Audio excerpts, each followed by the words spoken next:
Chairman, Yeah. I think we are now streaming. Okay, thank you.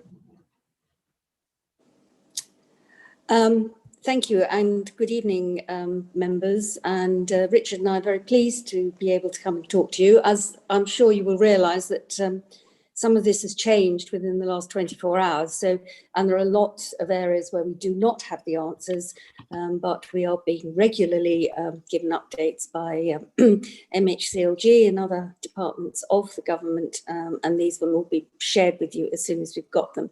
Next slide, please. So this is one which I suspect most of you have seen before. This was actually put together by Public Health at County Council way back in May, and it's not changed. So I think the prediction that there would be a second peak has actually been founded. Whether or not we and how we get into phase 3 and exit and then into recovery, I think is still up for a very long discussion. But that's not the place for here. But I think the recovery will certainly be not until the end of next year. And there are obviously a number of factors behind that. Next slide, please. So phase 1 is very much how did the council immediately respond to what happened in March? So immediately all our theatres, leisure centres and play areas had to be closed. Face-to-face meetings were not allowed. Everything had to be by phone, email. The green waste collection was suspended, and that is because the crews, there's just not the capacity to ensure that our collection of the statutory collection of our waste could carry on uninterrupted. But I think the most amazing thing was that our staff just went from being in the office to being at home. And I think we should all congratulate them. As we've said, some of them have been having to work under very difficult conditions. They haven't had the space. And we've all found IT a little trying at some time. But actually the amount of, the ability for them to do this, I think we need to congratulate them on, because mostly, I don't think our residents realised just there was no break in services. And we all meet very regularly over Zoom, and sometimes we also meet over Teams. Next slide, please.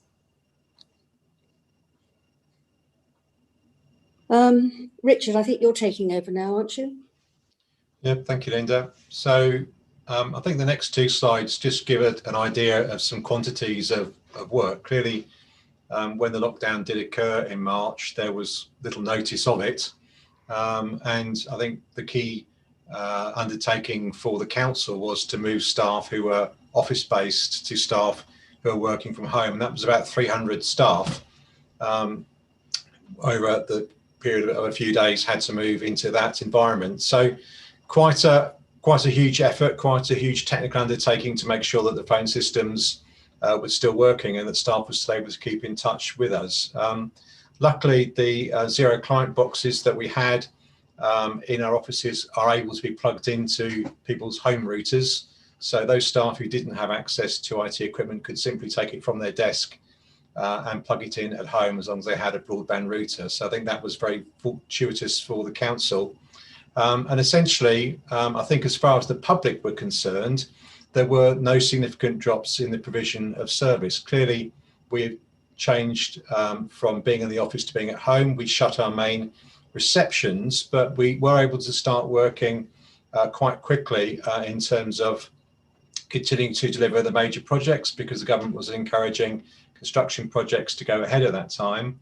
And also work very closely with colleagues at the county around helping to support those vulnerable people who had been put into lockdown. As you recall, the government started up a direct food parcel scheme, and also making sure that where we did have face-to-face contact with customers, we were able to provide that through phone, email and the web. So again, I think our basic systems held up quite well. We were able to keep the council's call services running quite well. So next slide, please. There were some other key initiatives that we were involved in at the time. So as you're aware, one of the government initiatives was to get all people who are rough sleeping off the street, and that was down to the district councils to arrange. So we supported 24 rough sleepers to be put up in hotel accommodation, which was no mean feat for the housing team.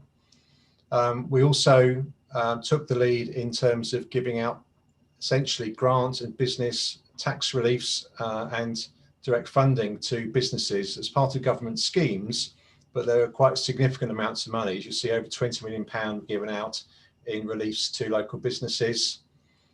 We contacted 400 local businesses to give them direct advice in terms of the rules that were set in terms of lockdown as to how they needed to keep operating safely. We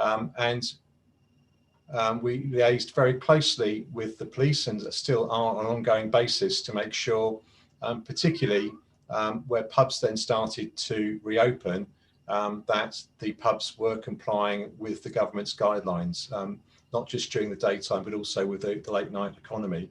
So very significant work undertaken. And I think, as Linda says, I think credit has to be given to teams in the council, particularly our contact centres, our Revs and Bens teams, and also very much our housing and environmental health teams in making all of this happen. I think one thing worth noting around the rough sleepers is that the rough sleeper count pre-COVID was 11. So actually what this did turn out is more rough sleepers in the area than we thought. And perhaps they did come from perhaps people who were sofa surfing at the time, but it did mean increased pressure on the housing service. Next slide, please. What we also made sure we undertook was a health and wellbeing survey, because quite a number of staff were isolated at home themselves, maybe didn't and still don't have ideal working stations, not having their own offices. They may be working from a kitchen table, or even in some circumstances in even smaller accommodation. So as a local authority, we felt it very important to make sure that we kept in contact with staff. So we've done that via Zoom. So clearly we're using Zoom at the moment, but we implemented Zoom very quickly at the end of March for the council. We've kept going with all staff briefings. I, as the Chief Executive, do a weekly email to staff, keeping them updated on events. And we make sure that the teams are meeting regularly via Zoom. But what we wanted to do was carry out a health and wellbeing survey, just to make sure that staff were working safely in terms of VDUs, keyboards, laptops, etc., but also were getting on as well as they could at home. So we undertook a detailed health and wellbeing survey in June. It had a 93% response rate, which I think is the highest response rate we've ever had to a staff survey, but I think shows the level of importance to staff. And that's over 280 staff. It did actually show at that time that those employees did rate the fact they were working from home as a positive experience, primarily because they felt they didn't have to commute to work, they had a good work-life balance, and also most staff, 61%, had a suitable working environment. But there were significant challenges that we had to pick up, mainly due to workload, the increased workload due to COVID, feeling isolated, not being able to keep up with colleagues and friends and work, and teething problems we had with our IT systems. Now, we are continuing to run another wellbeing survey in a month's time. It'll be interesting to see over the months that we've had lockdown how staff are feeling now. Next slide, please. So as I mentioned, one of the things that we've been trying very hard to do is keep in touch with staff. We've had a carrying on campaign. We've been using a range of media to not only keep staff informed about changes and about things happening in the council so that they continue to feel as one team, but also very much recognising and appreciating the work that staff have been doing. Many of the teams, as I mentioned, have gone that extra mile, have done a lot more work than perhaps would normally be expected of them. And it's important, where staff are proud of their achievements, that we do recognise those across the council. So that was quite a key part of our Carry On campaign, and continues to make sure we recognise the efforts that staff are putting into serving their community. Next slide, please. And I'll hand back to Linda. Thank you, Richard. The work was initially organised through the Local Resilience Forum, Now, this is a statutory organisation that exists within each county and is there to coordinate all responses to emergencies. And it was certainly put to the test over the first several months. Everything was split into cells, covering different activities, economic, comms, etc. Now, the first side of this was very much the Operation Shield. Now, this was distributing all the food to the most vulnerable, working with county council, working with central government, because this was centrally controlled. We had set aside Hertford Theatre to receive food parcels for distribution within East Herts, but in fact, the county council worked out of one of its operations over at Welwyn Garden City, I believe. Then obviously there was also part of the Operation Sustain, which was where we were working with particularly individuals and communities who were outside the definition of vulnerable, but still needed significant support. And this is where a number of our volunteers came into play. And one fact that Richard didn't mention was actually East Herts had the highest number of volunteers from any district and borough within Hertfordshire. So we are a very community-minded district. I was asked as the chair of the Hertfordshire Leaders Group this current year to become chair of the Community Resilience Cell. This is a very cumbersome way of saying how do we work it, how are we going to work with communities to help everybody through the COVID activities and the ongoing COVID activities, and I will come into more detail on that in a moment. May I have another slide, please?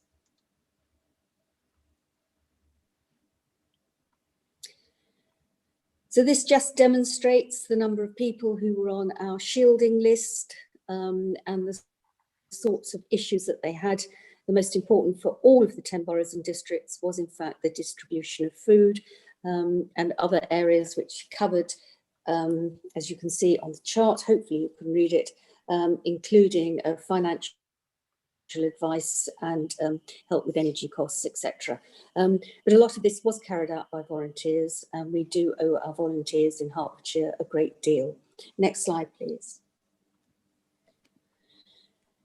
So the Community Reassurance Cell was set up in May time, and it took in, we had leaders from, as you can see there, and we were supported by county council officers and also significantly by officers from East Herts. But this is a county-wide activity.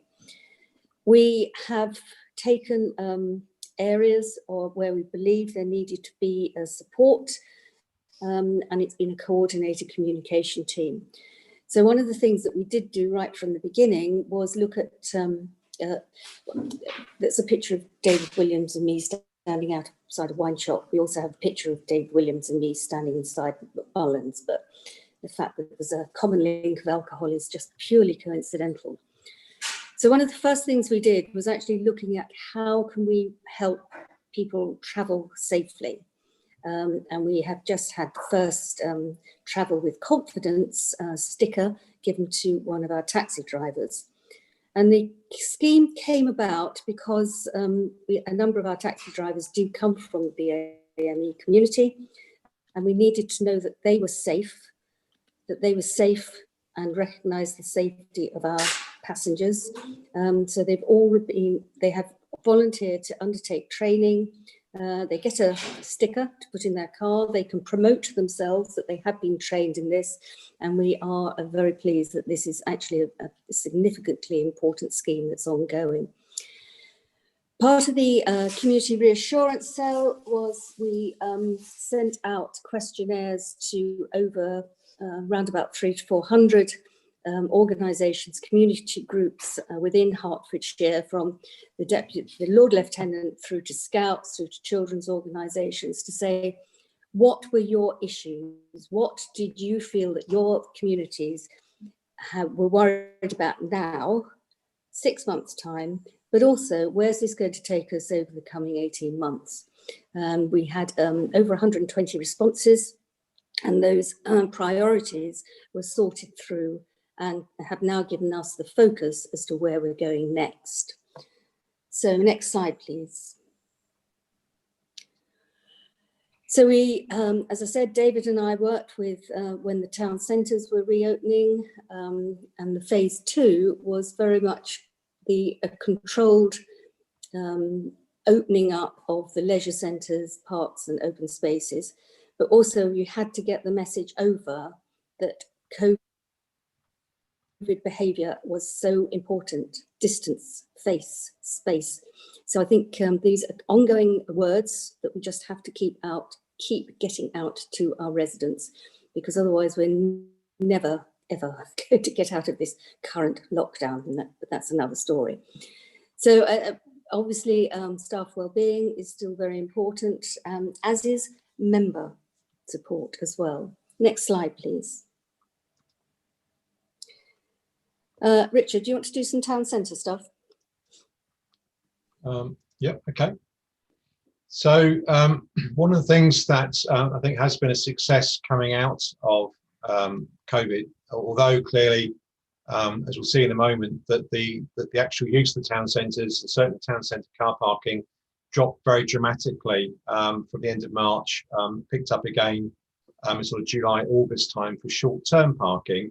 We have formed very successful town centre groups in partnership with the Hertford Hub, the BID in Bishop Stortford, the Buntington Chamber of Commerce, but also the town councils and the police, to actually look at how we can work together to actually both create more safe space within the town centres, so that people can actually still shop in the town centres and ensure separation, again working with the county highways in terms of streets, but also very much in terms of how we can support and encourage business, both with advice around complying with COVID, but also listening to their needs and feeding those up through other organisations. The picture you've got there is Tudor Square in Ware, which we own. We've given permission for Mexican Jacobees, who are the owners, to use that space for outdoor seating and dining. So again, some very positive outcomes working with local businesses.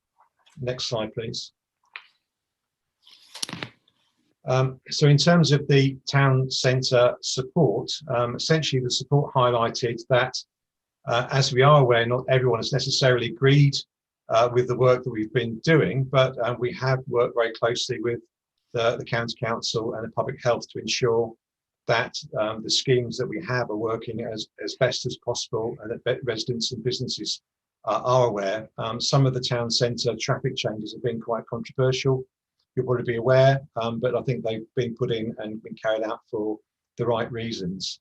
As you say, pavement licensing has now been handed to the district council's responsibility, and we very much encourage that.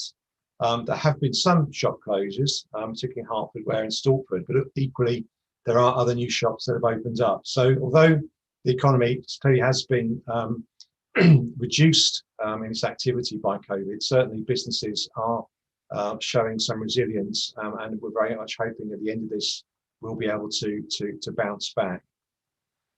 Can we have the next slide, please? The downside of that, although our unemployment generally is very low in this area in terms of East Herts, then employment is rising. Now, furloughs now have been extended for a further month, but we do feel that the employment will rise faster at the end of that period. I think one of the reasons is things that are outside of this area. So clearly, Stansted Airport has been a major employer in terms of service industries and supply chain, particularly to businesses around the Bishop Stortford area. So the fact that Stansted is having to restructure, clearly the number of international flights and holidays is significantly down. So those sorts of things for a period of time will have an impact on depressing the local economy. In terms of the actions that we've taken as a district council, we're very much aware that our launch pads have been very popular. So we opened them from July, and again, they were taken up quite quickly, and there is clear demand for people to use that sort of office space to support their small businesses. So again, we're looking to see how we can increase that resource and that support going forward. But clearly, due to the lockdown, the leisure centres were closed. The hospitality industry and tourism has been very deflated. So they're some of the biggest impacts we have on our local businesses. Do you want to continue, Linda?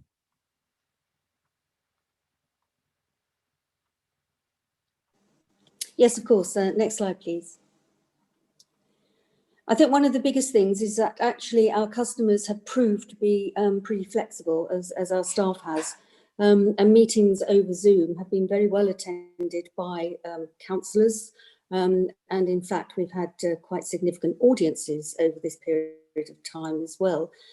The technology is, sometimes it can be a bit flexible, I suppose, bit dodgy if you live without necessarily a good and solid and reliable Wi-Fi network. And I think that's one thing that's come out of this, is that actually the technology has moved on very quickly and people have taken it up. However, some of the infrastructure for providing broadband has got quite a way to go yet. One of the things that is now open is the Healthy Hubs, which Councillor Eric Buckmaster has led on. They've been very popular and have done a really great job in helping the NHS and our doctors actually keep people mentally healthy as well as physically healthy. Next slide, please. Obviously, we can't talk about what's been happening without looking at the budgetary pressures. We've had a number of papers go to executive and to council on what has been going on. And obviously we will be looking at our budget coming forward for next year. I think we have received significant funding from the government, but we are still below the sort of income that we would have expected. And going forward, I think it will be difficult to see just how some of those gaps are going to be made up, but that is a conversation for budgets which will come forward in the next few months. Agile working. Next slide, please. I think the thing that has come out of this, as I said, is the fact that workers, officers have been working in a very agile way, as have our customers. But I think that there will be some discussion as to how we carry on with this. You know, what are the facilities we need? How can we help people work more efficiently, effectively? But the downside is that you can't, we've had a number of very senior staff join the organisation, but so far they haven't met anyone. And I think that is a major disappointment that so far, you know, staff, a lot of what we're good at is personal relationships. And I think those areas are just, I've no idea how we tackle them at the moment, certainly not in the coming 4 to 5 weeks. I think the other thing that needs to be considered is that Zoom is very good for transactional work. So it's very good for you know, having smallish meetings where you're just discussing 1 or 2 topics. But if you're actually trying to work through areas that need a little bit more discussion, thought, blue sky thinking, that sort of thing, it's very difficult to do. And also you don't get those chance conversations that you get over in the kitchen or walking up the stairs. So I think, again, we need to work very hard to make sure that the cross-department working continues. It had become very important with some of the big major projects that these teams were working across areas, and that we do not go back to some of the silo working that we may have thought had been in existence, but which was really being broken down. Next slide, please. Just a slide to show why we are where we're having to go, and hopefully by putting in the measures that we do all have to attend to, those figures can start coming down. Next slide, please. Just some more facts and figures as to where we have been in the last coming weeks, particularly in East Hertfordshire. The numbers have been going up. There was no necessarily a focus on where they were coming from. And that was the concerning thing, that it was a very disparate pattern that we were seeing at the end of last week. So, Richard, do you want to go into priorities and the end of phase 2? Next slide, please.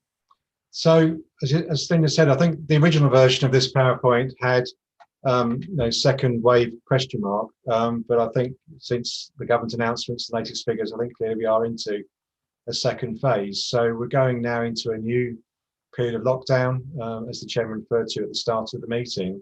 So some of the things that were opened up, some of the services that were opened up are going to need to be pulled back over the next 4 weeks. So essentially, as members will be aware, we're going to have to close our non-essential services and venues. That includes the leisure centres and the theatre. We're also continuing to work very closely with the police, particularly between our environmental health colleagues, in terms of making sure that the rules, if you like, the businesses people need to follow are being complied with. You've probably seen that the government's given some funding for something called a town centre marshal, which essentially is somebody who's not carrying out direct enforcement, but it's here to help and give advice in town centres. So we'll be launching town centre marshal scheme imminently in each of the market towns, working with the town centre groups.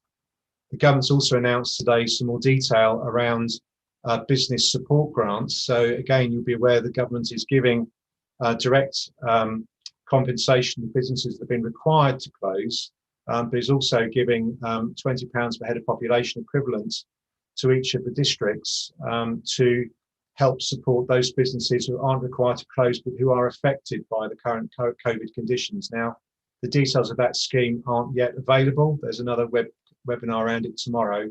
Again, as soon as we've got that information, we'll share it with members. That also links to a track and trace. So again, there's some funding being given to the county in terms of enhancing local track and trace testing. And again, the district council will be involved in supporting that. The government's talked around mass testing, but again, the details of that aren't yet available, as well as increasing supports for residents who are shielding. And so there's a lot, if you like, that we're having to now remobilise to comply with the government guidance for this Thursday. A lot of that guidance is still emerging. So hopefully tomorrow and into by the end of the week, we'll be much clearer in terms of the role of district council and the schemes that we will be supporting. As Linda says, well-being is important to everybody, not just the employees of the council, but also to members. So we have relaunched a member well-being survey. So if you haven't sent your responses into that, then I would encourage you to do so, because it is important that you get a picture of how people are feeling across the authority in terms of their resilience to some of these issues, but also how we can support both staff and members to do the jobs that they need to do. And again, there was a link to that survey that you can find in last week's members information bulletin. So next slide, please. So again, I think in terms of the title, the homework question that you set for myself and the leader was really our response to COVID. I think what you can see from the presentation is we are clearly still responding to that. So in terms of learning, this will be an ongoing piece of work for us. But I think there are 4 key reflections from myself and from Linda in terms of the journey that we've been on as an organisation. I think the first one is, just as it says, we've changed considerably. So our capacity to change and change quickly has been tested. But we found out, I think, that as an organisation and as staff working together across the council and members and staff working together, we have been much stronger than we thought. I think that's a really important piece of learning. And it's something to be proud of as an organisation, because we have really pulled together to help our communities in responding to COVID. We can be flexible when we're required to. We can mobilise quickly, and we've demonstrated that, and we'll be demonstrating that again this week in responding to the further challenges. And again, as Lynn's indicated, I think public support has been really good. People have been great in terms of East Herts, in terms of volunteering and playing their part. And that shows the great strength and breadth that we have within our community. There's real community capacity at East Herts, and it's something that we have tapped into, but also will continue to do so going forwards. And I think there has been, I suppose, the only sort of downside to this is that a lot of these things, and particularly some of the business support schemes, there has been a bit of a time lag between things being announced and the detail actually being provided to councils to actually deliver the schemes. And it has caused some frustration, particularly for businesses who've been very financially and economically challenged. We've done our best, but I think, quite frankly, there has been certainly earlier on some tension because of that, but we have done the best we can with the information that we have. And just finally, on the next slide, going back to the original Director of Public Health phases of the COVID, we're not yet in 3 and 4, but there will be a vaccine rolled out at some point, probably to the general population in the sort of first or second quarter of next year.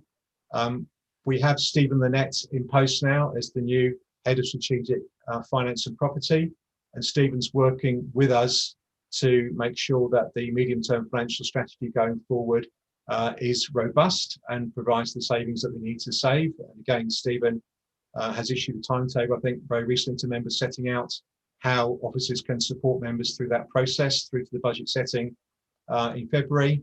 And also, we have a refreshed corporate plan, but we will be revisiting that corporate plan with a COVID lens and the lessons we've learned from COVID going forwards, particularly how that would fit into our agile working model culture going forwards, looking at future office space needs, looking at how our public presence may need to change going forward as expectations have changed and people have embraced channel shift and have moved away from face-to-face conversations to going online as much as they can.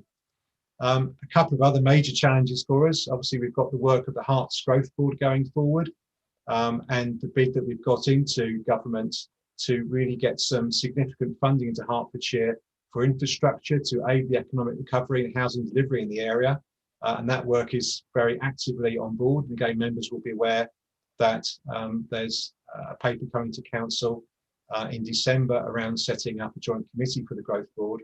And then finally, but no means least, although it's gone very much out of the press, will be Brexit and the outcome of the negotiations of the government with Europe over whether a trade deal will be established or not in terms of free trade area. That will have a significant impact on our council services, particularly environmental health, if we have a no deal with the European community and they become a third country. So again, we'll have to do a lot of work to respond to that once that decision is taken by government. So that's the end of the presentation. Don't want to wish to make any further comments, Linda? No, there's been a lot of work over the last 4 or 5 months, and there will continue to be a lot of work. But I just want to reiterate my thanks to all the staff for actually taking this on board and making it work for our residents. So thank you. Thank you very much, Richard and Linda. A very informative document. Before I go to members' questions, I would just like to apologise to any members of the public who are watching us on YouTube. There was a bit of a glitch to start with, but hopefully you joined just before the presentation. Now I see a few blue hands up. I'm going to take them as they appear on my screen. So it's nothing personal if you had your hand up before somebody else, but I'll just rattle down as I see them. So first of all, David Snowden. Thank you, Mr. Chairman. Again, to Linda and to Richard, thank you for that presentation. It was very helpful. I was struck by one thing that Linda said, and which I've noticed in my professional life as well, in that it has the technology and the infrastructure in the business has actually been very smooth during this, the lockdown. I was wondering if you'd seen any gaps or problem areas with the technology or the software or anything else we had where we may need to invest more or we may need to look into in the future? Richard, can you take that? Because I think you're obviously working with Helen on where some of this technology needs further investment. I mean, I think all of us have struggled at times where you can't get the camera to work, or, you know, the broadband goes down because you've got someone next door watching 3 films off Netflix or something. I mean, it is a challenge sometimes, but I think overall you just have to give yourself the patience and the space to ultimately, you will get online somehow. But Richard, can you take the investment side, please? Yes, yeah, thank you. I mean, it's a really good question, Councillor. Certainly during the initial lockdown, when we had to sort of mobilise from the offices very quickly, you had fairly simple things, you know, sort of monitors and basic kit not being available. So they were dealt with by essentially taking equipment from the building so staff could take that home. I think the most significant problem that we had, and we still haven't quite solved, is that our internal telephony system was able to set up things like hunt groups, you know, shared phone numbers, those sorts of issues that we've struggled to replicate with a devolved phone system. But we're working on some solutions to that with our IT colleagues. I think going forwards, it's really the Agile working policy development that we're looking to start that work now will actually start to have a big impact on the sorts of equipment that we have, because certainly with the zero boxes we have, with the zero client thin client boxes, they're not able to stream video because the bandwidth isn't good enough. So for staff who need to be doing that on a regular basis, they're either at the moment using their own equipment or they're using council laptops. But certainly we hadn't rolled out a significant number of council laptops because we were using the zero client thin client basis. So what we will be doing is doing a refresh of our ICT strategy to undertake some sort of planning, really. So going forward, do we need to provide more laptops to staff? What do staff need actually to work with telephony? Do they need phones? Do they need mobile phones? Do we need to look at how the phoning over the internet system works? And these are all things that we're sort of trialing and carrying out at the moment. Linked to that, as you're probably aware, we'll be rolling out Office 365. So that was planned to be undertaken anyway, but it's been put back slightly because of the COVID sort of crisis in terms of staff availability, but we're still looking to roll that out this financial year. That comes with it such facilities as Microsoft Teams. So we are looking as a council to migrate from Zoom onto Microsoft Teams because it offers better ways as staff to keep in contact with each other through chat, through instant messaging. We want to make full use of that. Thank you very much. Sophie. Thank you.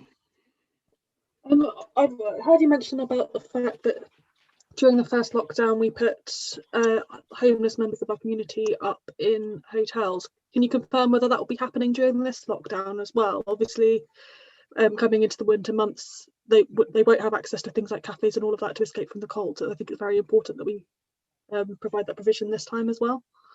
Yeah, I mean, Jonathan, can I be slightly cheeky because you're there on the call? Would you mind picking that up from your team because you've got the latest information around that?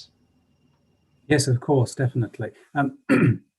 Yes, I mean, what happened then was back at the beginning of lockdown, there was a great impetus to work with all rough sleepers, which included some really entrenched cases, and we've made some really fantastic outcomes with a number of people that we've tried to work with for a number of years, and we've actually moved them into settled accommodation, which is great. Now, as the situation we're in now, in a way, it's kind of like business as usual, so that we will continue to work with rough sleepers and other homeless people that come to our attention.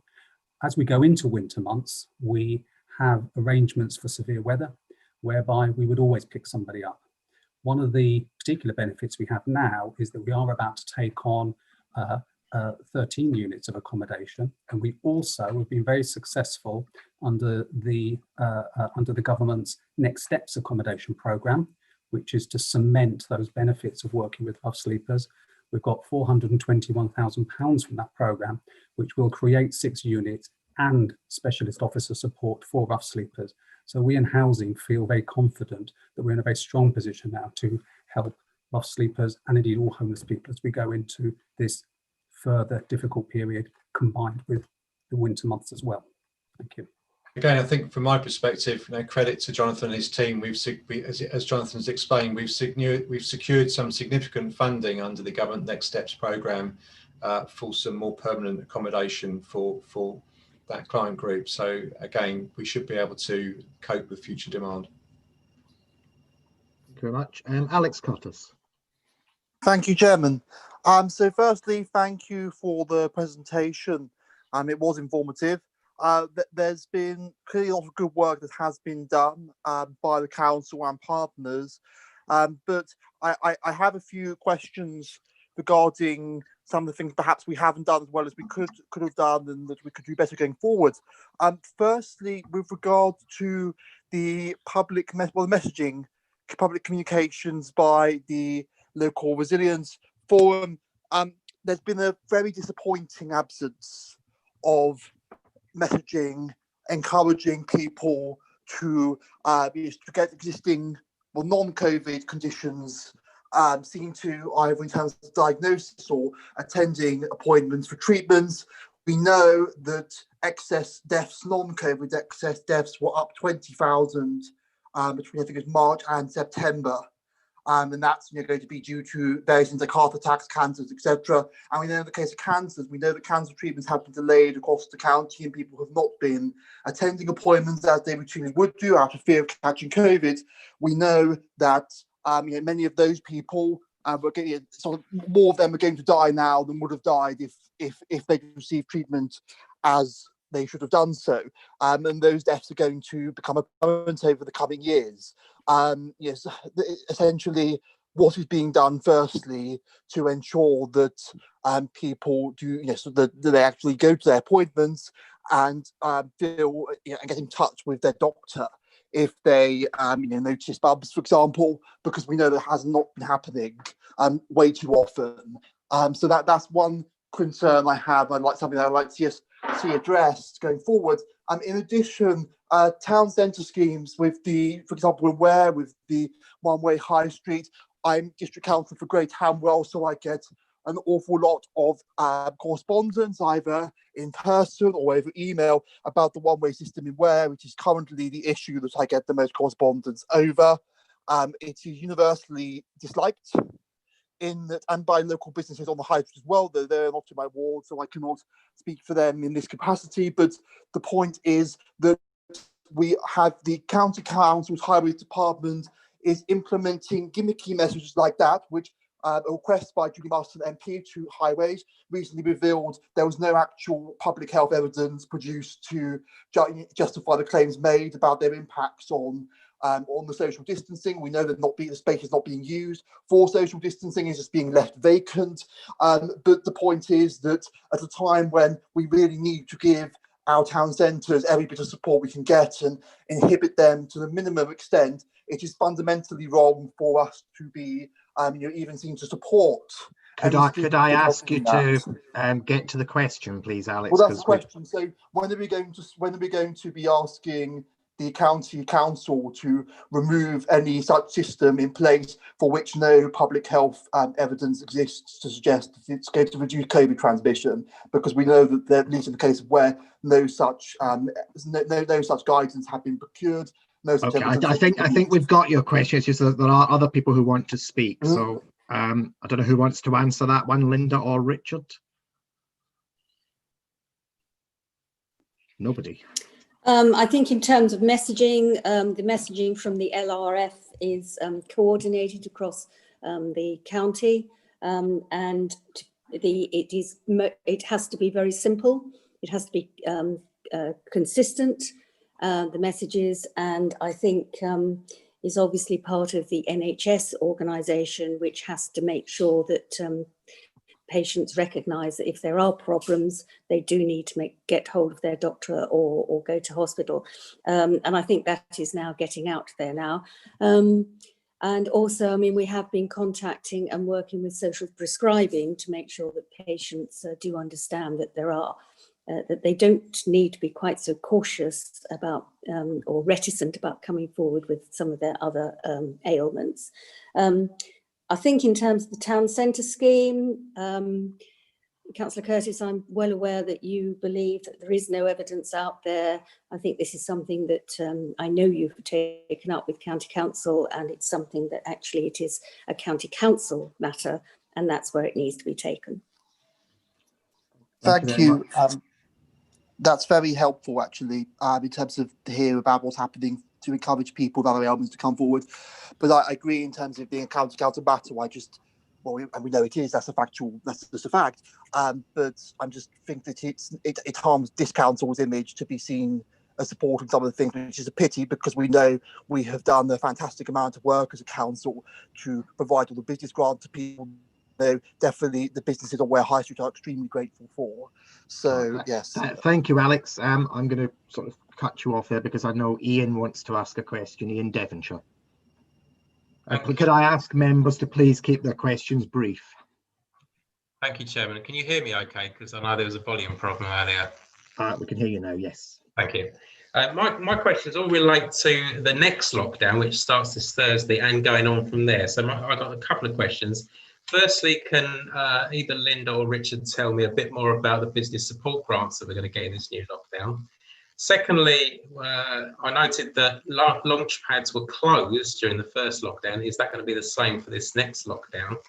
And I noticed on one of the slides, you were talking about the vaccine rollout. Do you think that East Herts will be involved in that? And can you tell me how? Thank you. Richard, I'll leave the first two to you. And I think the third one is let's all get our crystal balls out. Thank you, Councillor. I think, as I tried to sort of imply when I was giving the presentation with Linda, it's definitely an emerging picture this week in terms of some of that detail, Councillor Devonshire. So I think in terms of the launch pads, we're not entirely sure. There is some guidance that's been coming out imminently around provision of local authority services in terms of which ones should cease or continue. So again, I think we'll know probably tomorrow, be able to take a sort of final decision on that. So as of this evening, I can't give you a definitive answer. In terms of the discretionary business grant, then we do know that it's £20 per capita, so per head of population. So there's a fair whack of money coming into East Herts. We do know that it is intended to be given to businesses that haven't been required to close, but maybe are affected by the economic situation linked to COVID. Again, as of today, as of tonight, I'm not aware of any more details of the scheme, but the government have invited me to a webinar tomorrow to try and put a bit more bones on it. So as soon as we have that information, I will share it with members so you can see what the rules are. And then I'll be working closely with Sue Tarrant and her team to actually devise the scheme for this area. So we will work quickly. We've been very good at getting the grant out quickly and efficiently for 2 previous rounds. But as it stands tonight, I don't have that information, but I should have tomorrow. Thank you very much. Ian Kemp. Thanks again to Linda and Richard for the excellent presentation. Tremendous to hear of the great work of all the council staff. My question is in fact linked to that and to the launch pads. Do we have an idea what the occupancy of the launch pads has been like while they've been operational? And has there been any consideration given to whether council staff for whom it's very difficult to work at home for various reasons could use them, or whether they could be made available to people from other companies who, again, because of home situations, find it very difficult to work at home? Obviously, this will apply to when and if the launch pads are able to return, possibly after the lockdown. And also, will there be an opportunity for staff to be able to meet together again and begin to network again because of the effect it could well have on their well-being? Thank you. Okay, I'll pick up perhaps the second part of that question first. I think you're absolutely right, Councillor Kemp. It's really important that we provide opportunities for staff to meet face-to-face and for teams to meet face-to-face. because I think if we don't do that, then people do become isolated, and it's sometimes very difficult via Zoom, to get a feel for how people are really feeling, because you miss a lot of sort of non-verbal communication, don't you, through this media. So one of the key aspects of the Agile Working Review will be, do we need as much desk space as we had before? Which the answer is probably no. But do we need more meeting space for teams to come together to meet face to face on a regular basis? So that will be quite a key part of our thinking going forwards in terms of future policy, which again we'll bring to members for consideration in due course. But it's a really important point that you raise around staff feeling that they're part of a team, not just within their own service areas, but across the whole of the council, because that has been a real strength of East Herts, and we don't want to lose that as a result of any agile working policy. In terms of the use of the launch pads, I mean, again, Ben, can I ask you if you would just come back on that, because you've probably got some more detail than I have. Yeah, absolutely. So in terms of the occupancy levels, Councillor Kemp, we're just about back to pre-COVID levels this month, which is really encouraging. So what we saw when we opened in July, with all the kind of controls in place, the social distancing measures, an appointment booking system, so you can't just kind of roll up, you need to book a desk so it can be cleaned afterwards and so forth. The take-up was quite quick, actually, much quicker than we expected. We've got a mixture of people wanting to start their own companies because their employment situations changed. So there's been a spike in that kind of demand. And also people that were working in London or elsewhere that weren't allowed to go into the office, needing a more professional environment than home. So we've seen a kind of spike in those two kind of client areas. So at any one point in time before COVID kicked in, we had between about 100 and 150 paying members. So we're back up to that now. However, not everyone comes in at the same time. Obviously, people booking appointments. The busiest day we've had is around about 25 users, which is about the limit we can have with the social distancing measures in place. Obviously, what we are seeing as well, the demand's slightly different to what it was previously. So it's probably less about having a hot desk and maybe more about having almost like an individual meeting room where people can Zoom kind of clients and partners from across the globe. So we're seeing more sort of demand for that space, which is why we're getting in temporary furniture to kind of help have more kind of silent areas. So it's all kind of good news. As Richard said, we'll take a view tomorrow on what that means in terms of the new guidance and what further restrictions we might need to put in place. In terms of whether we can make it available for staff or partner organisations, my view's been pretty clear, which is no. The reason is every time we do that, that's taking a desk away from a paying customer. And we would kind of, we'd lose some income on that. I think that's probably not going to change unless something kind of drastic happens in a really short space, which kind of isn't the case at the moment. Thank you very much. James Frecknell. Thank you, Mr. Chairman.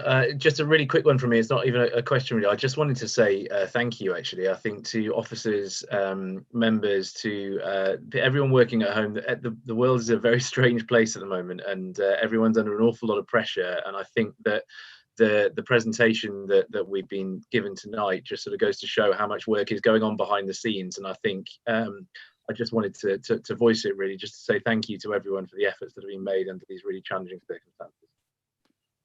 Thank you very much. I was going to say that's enough. I see, Alex, you want to ask another question. Can you make it very quick, please? Very quick one. Following up from Councillor Kemp's question, launchpad marketing. So we know that definitely casing, for example, the launchpad in Ware, perhaps we haven't seen it publicised as much as it could be, especially in light of the situation posed by COVID and sort of messages that could be targeted towards people that may now want to use launchpad space that wouldn't have needed in the past.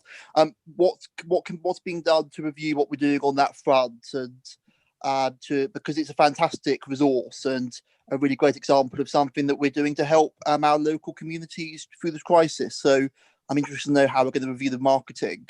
Right, and how successful it is. Thank you very much, Ben. I see you nodding. Do you want to? Yeah, it's a really simple answer, Councillor Curtis. The reason we've not gone heavy on the marketing is because it's now full. We managed to fill up that space pretty quickly with some paying clients. We've got the 12 hot desks plus smaller offices, and they've all been snapped up.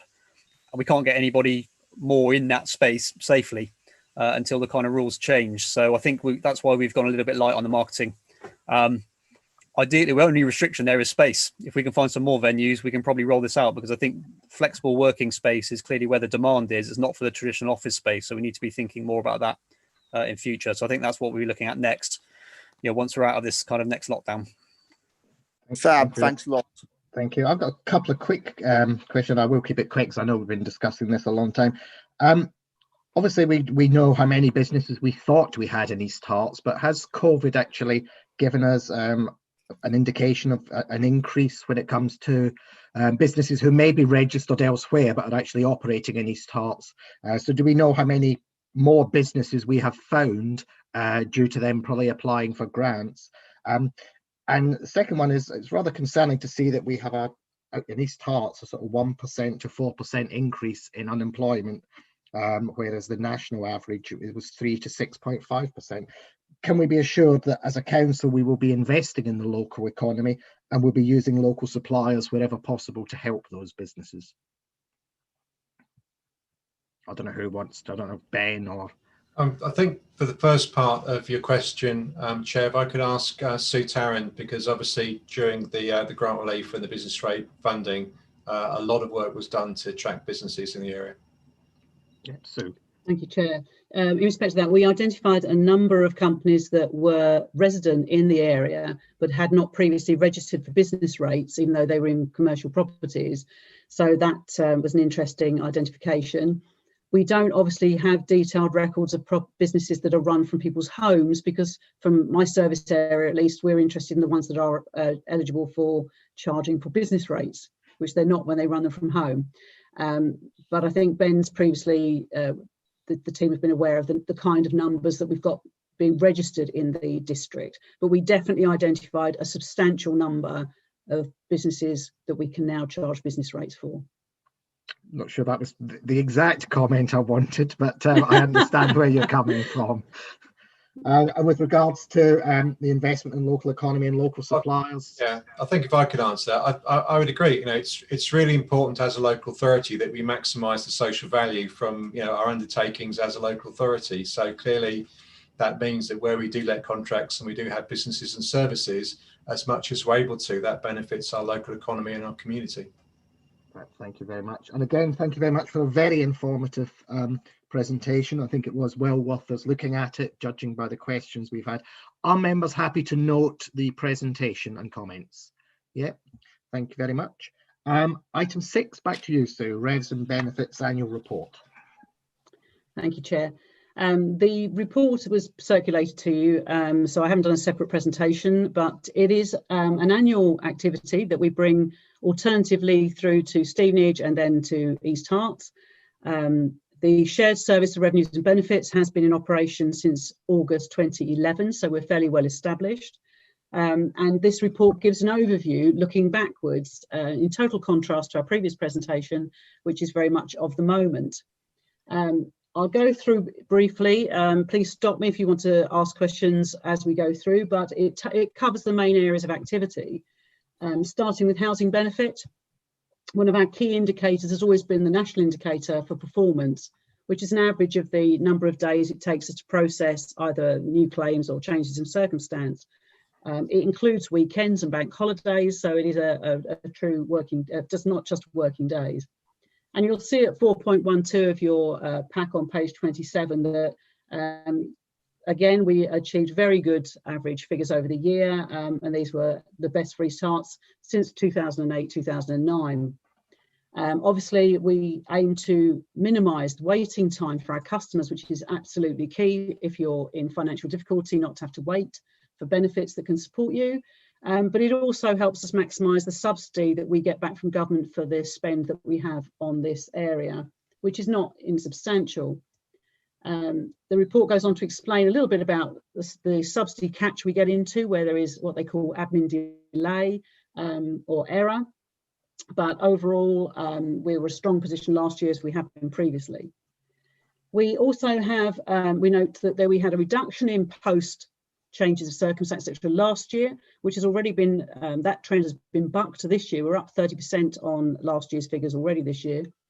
but we did actually manage to reduce the staff headcount to respect that. The caseloads have been fairly consistently reducing over recent years. An improving economy, because they peaked after the 2008 start of the previous economic downturn. And then there's a few graphs in there to show you how those kind of numbers have changed over time. Within housing benefit, apart from paying out to support people in who rented accommodation, we also had to look at recovering of overpaid housing benefit, which is again quite a substantial area of activity and quite substantial amounts of money involved there as well. You'll see some tables within the report which show the differences between Stevenage and East Herts over various years. Again, different backgrounds of the organisations and the types of customers and claims that we've had in each of those areas.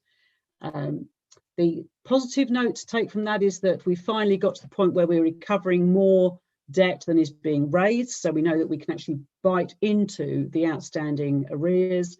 But as the report goes on to explain, the difficulties of actually recovering debt from people who've previously been on benefits or indeed remain on benefits is quite challenging and can be expensive. But we had a belt and braces review of our procedures, and we've managed to streamline quite a lot of activity. And again, there are various graphs and details that would be some background information for you. I'm scooting down here. Discretionary housing payment is a very, it's not in the realm of benefits money, which we talk in the millions, it's in the hundreds of thousands, but it is something that it's a discretion, as we know from all of our work. It's discretions which can cause us the greatest challenge. The government gives an amount of money each year made up of various targeted items they expect us to spend money on or expect us to receive pressure from, and the officers have to assess claims against that, the available funds each year. We're having increasing pressure from people who are still affected by the single room subsidies, where their benefits are capped, but increasingly now we're seeing more pressure from people who are claiming universal credit but are still financially struggling. There's again tables on page 34 which gives some background to that. Then I've got the caseload movements to show you the increasing decline in numbers, which again this year we're seeing some more fluctuations about, but you'll have to wait till next year to get this year's figures. And on page 35, I start talking about council tax support, which is the local scheme which replaced council tax benefit in 2013. It's where people who need help financially with their council tax. It costs us over £6 million a year, of which we pick up our share in proportion to the precepting. We have a reducing elderly caseload because the government for a period of time made it more difficult to become classified as a pensioner, which of course I'm very glad to hear. But our working age caseload has been fluctuating this year with changes in the economy. Oops, just shot myself through. Then leading into council tax, which again is one of our major areas. It's an extremely important finance stream to the council. There are details around the volume of money. We've had over 1,000 new properties each year for the last couple of years, and that will continue. So we're collecting from more people. The value of the council tax has continued to increase, which we found people are beginning to struggle. People who perhaps are slightly outside the benefits side are beginning to struggle with that being such a substantial amount that they have to pay out each month with other pressures that they experience.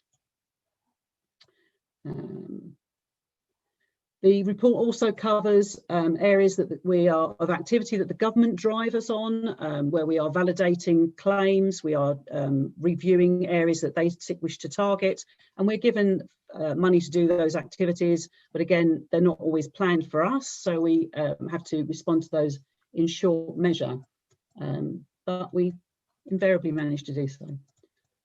Universal credit, although we don't administer it, is a very great difficulty for the customers and everybody around it really.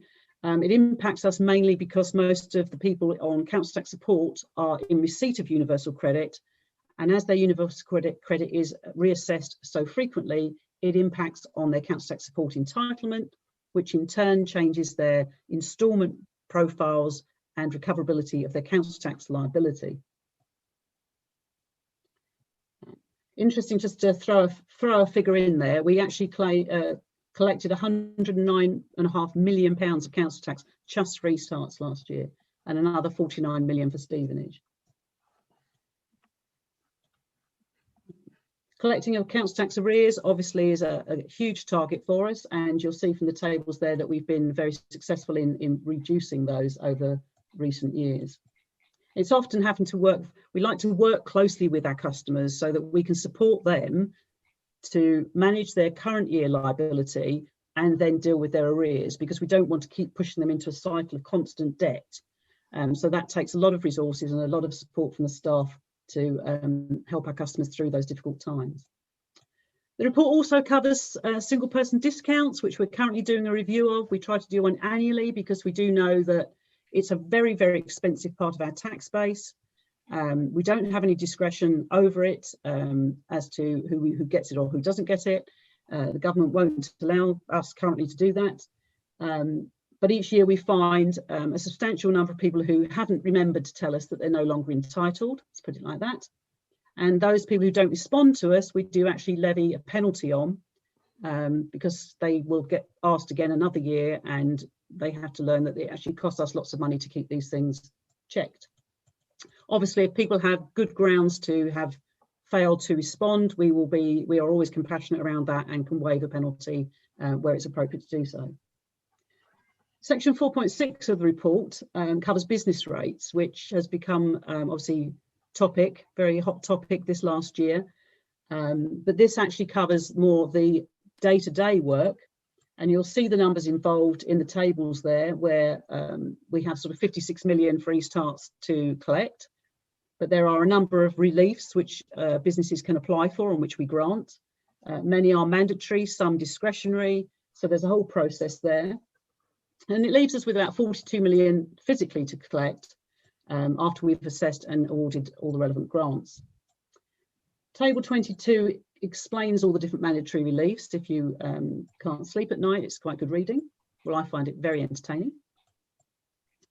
And obviously, again, with business rates, unlike most things, you may not have an arrear in business rates, but then you may be reassessed, but going back numbers of years, and suddenly there's an arrear because your property's been revalued. And obviously we then have to try and recover that new valuation, as it was, from businesses, which is obviously quite difficult for them sometimes. So looking at prior year arrears, you might think you've got one position and then suddenly there's been a revaluation and we've got to go back and get that money. We periodically look at our discretionary rate relief scheme, where the local authority can support particular types or individual organisations. And in East Herts, that particularly supports things like scout huts, community centres, and very local areas which enable them to be rates free effectively in most cases. Without going into too much detail, there's various details here about other activities we have to try and find rateable value, because the council is increasingly reliant on the business rates income. The bid for Bishop Stortford, we supported that in the administration in the first year or so to get the bills out and to help Gina at that team communicate with the team. It's been very successful. We're always looking to go further digital. Obviously, with the current situation, that's going to help us, because the more customers can do in their own time helps us to get information from them. The way we can structure inquiries and application forms means that we can encourage customers to give us the information that we need, rather than then tell us something and us have to go back and actually get the data that we need. And that speeds things up for them. So usually it works out quite well. Let's see. There's a small section on the shared fraud investigation service, where we work with them and the DWP to investigate fraud, as there inevitably is in benefits field. The DWP haven't got the resources they once had, and again in the last year we've seen great difficulty where they've had to reallocate staff to the COVID activities. So there's been less fraud work done in the current time anyway. And then we get into the reassurance. We are very well audited, both internally and externally, but we have received the maximum or the highest rating of audit in the last year for each area of the service area. And our budgets are, again, we can report we underspent on our budgets, as well as additional new burdens money we've received from the government not having been drawn down. So again, that's income to both of the councils. I realise that's a whistle-stop tour of our service. Some of you will be more aware of the detail behind that, but obviously I'm happy to answer any questions. But it's just to give a flavour each year of what the service has been dealing with, where our performance areas are, and what the challenges for the future are likely to be. Thank you very much, Sue. Miney Goldspink. Thank you, Chairman. Yes, I'd like to start by thanking the officers very much for this detailed report. And obviously there's a huge amount of work being done by this department, and they cover such a wide range of responsibilities and tasks. It takes my breath away, really. So thank you very much for the report and for all the work that you do. I confess I'm not very familiar with some of the jargon and the technical details, and I struggled even right at the very beginning, 4.13, the statement all about overpayments, and I'm not quite sure how overpayments arise and the link between the delays in processing and the penalties with that. Could you please explain in simple terms how these overpayments arise? Thank you. Thank you, Chair. Yes, an overpayment will occur when somebody's had a change in their circumstances, but they haven't told us. So, for example, and this can be quite innocent, somebody's benefit is assessed because it's a means tested benefit. Their housing benefit, for example, is assessed on their weekly earnings of £300. And then 1 month they get some overtime, but they don't know how much that overtime is going to be until they get paid at the end of the month. So the period between their overtime entitlement starting and when they are in a position to tell us they've effectively been overpaid overpaid benefit. So if they were receiving £300, but with the overtime income they were only entitled to 250, they've been overpaid 50.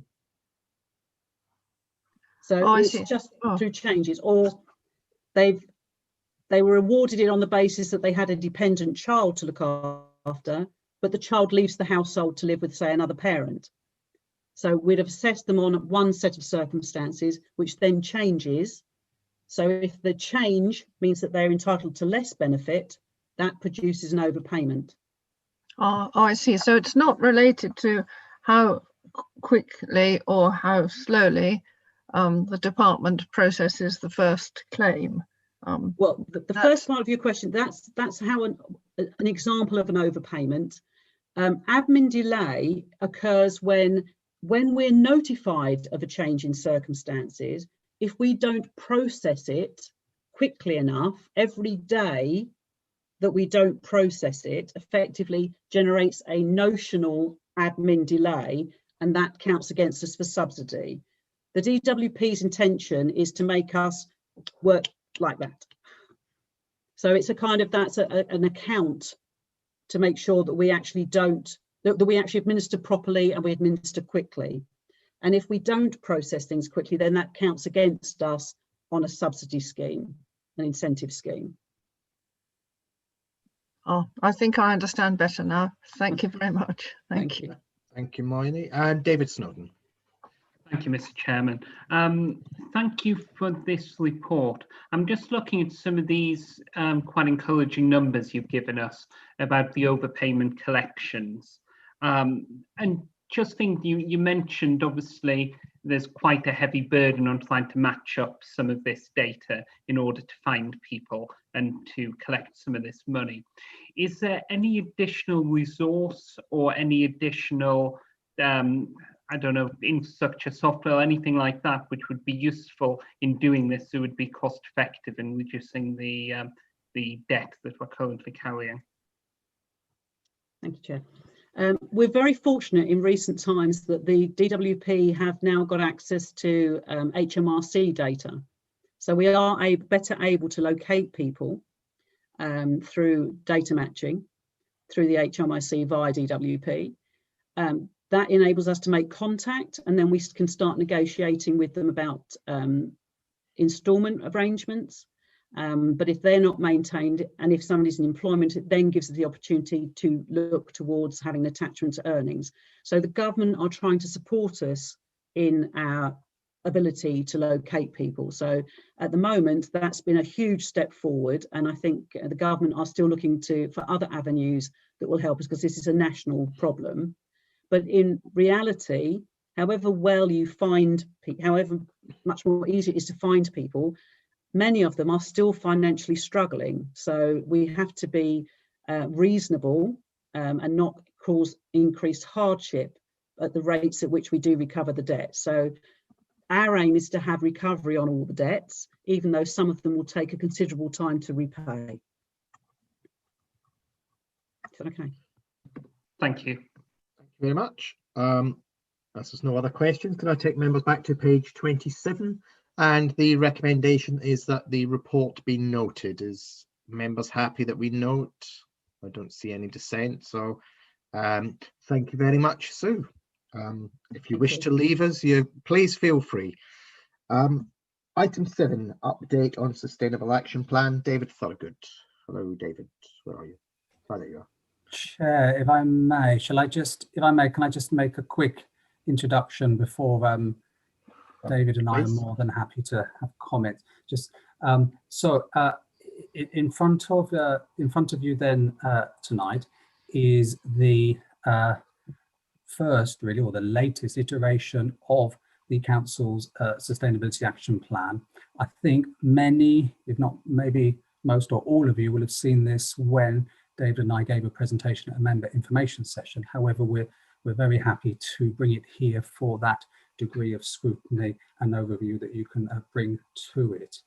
What I'll just very briefly say, because I suspect there'll be questions and comments, is that what is being recommended to members is that we would welcome the committee reviewing the current actions in there and very much confirming or commenting on how those actions meet the broad objectives of the climate change motion that the Council carried last summer. We're also proposing that we bring a full written report on progress to this committee twice a year. But of course, I would point out that we monitor and update progress and indeed the actions on a monthly basis, and that we publish that on the Council's website on a monthly basis. And so we're very happy to take commentary and comments at any time during the year. We also then want to, the third recommendation in front of members is that that you ask us to bring to this committee on an annual basis an update on the reduction in carbon against target, because that really is absolutely fundamental to the climate change motion that was passed by members. Unless, Chair, it would help in the deliberations, I would suggest that that we pass through yourself for members to ask any comments, make any observations, any questions. And David Thorogood, as I'm sure you know, is our Environmental Sustainability Coordinator and very much our specialist and expert here at the Council. And I can assist as well, given I'm the lead internally for the sustainability theme. Thank you, Chair. Thank you very much. I don't know, have you got anything you wish to add at this moment, David, or are you happy to just answer questions? Oh, we're happy to take any questions or observations. No problem. Thank you very much. Again, in the order that I can see them, Miney. You're muted, Miney. Thank you. Sorry. Yes, firstly, thank you to the officers very much for this very good report. It's lovely to see all this information. I do have 3 questions and 2 comments. My questions, firstly, this is the carbon assessment tool that has been drawn up. I wondered, would it be possible for us to see that? I'm quite intrigued to know what sort of what it looks like, and I wondered if we could see it, please. One question. My next question, this is all on Appendix A. The lighting in Moorfields, changing to LED lights. I think that's excellent. I just wondered if there's anything else to do with lighting that you might be considering, like an automatic switch off so that the lights are not left on unnecessarily, or perhaps shutters for the building, whether that would help. And then another question, this is about giving people heating grants, encouraging them to switch from oil to gas boilers. I just wondered whether we should be doing that, whether we should be encouraging people to have gas boilers. So those are my three questions. And then comments. I'm very pleased to see about the Grange paddocks improvements. And the other thing which really pleased me was the idea for anti-idling campaign outside schools and in town centres. I think that's an excellent idea. So I'm delighted to see that. So thank you, Chairman. It's three questions and two comments to say how pleased I am about those two things, especially. Thank you, Marnie. David, do you want to pick up on Yes, that? I can probably quickly cover all of those, Chair. Carbon assessment tool, it's basically an Excel spreadsheet, which when you enter the various data under consideration, it poses a number of questions to assist officers with their deliberations, if you like, and it gives a sort of red, amber, green type approach. But I'm more than happy to obviously bring that to a future meeting for members to have a look at it, because it's probably easier explained by, in a way, demonstrating it than trying to explain it. But yeah, it is a sort of, it's a checklist really, which, you know, gives a red, amber, green response at the end of the day, which I've sort of designed really just to be relatively straightforward. LED lighting, certainly, yes, those improvements are being made within the Moorfields building. Work has been going on that. We have had some in for a while, but further upgrades are being made. And quite a lot of our external lighting, such as in the car park, is now LED as well. So that's an improvement.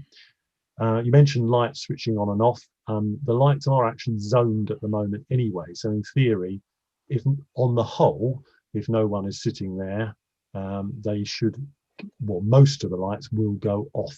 And there are further improvements being made to some of those zone controls. So that was put in some time ago, actually. I didn't quite get the point about shutters. Are you talking about things on the wooden things on the windows?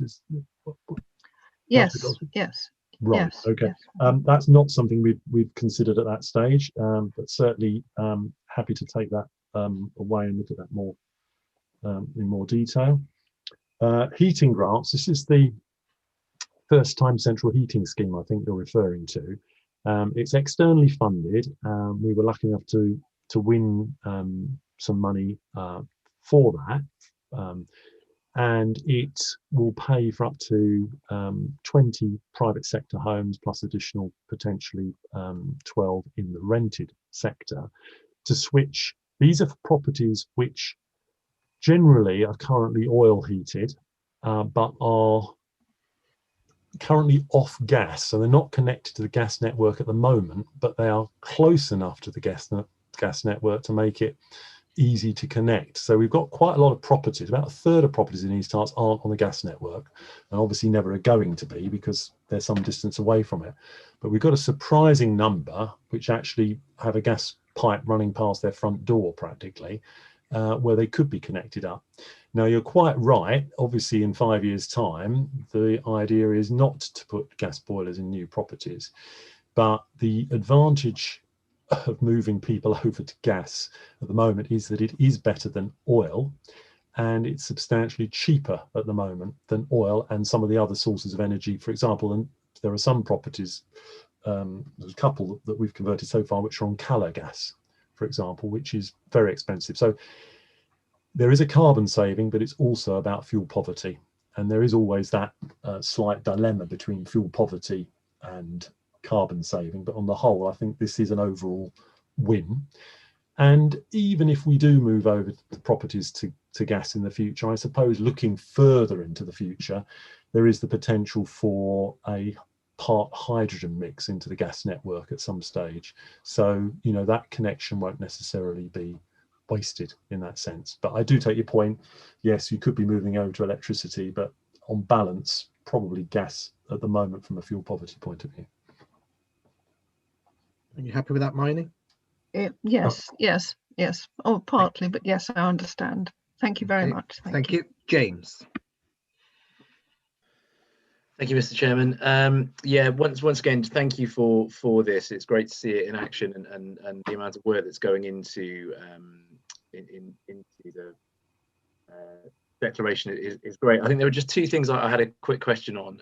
One I may have made up, I'm not actually sure, so it was just sort of a clarification on that. So the first thing is really, a lot of this is going to be, I suppose, supporting our residents as well to be able to reduce their own carbon footprint. So is there a prospect or a possibility of having a section on our website or a web page on our website with hints and tips and ways to use, you know, to reduce their own carbon footprint that could be easily accessible?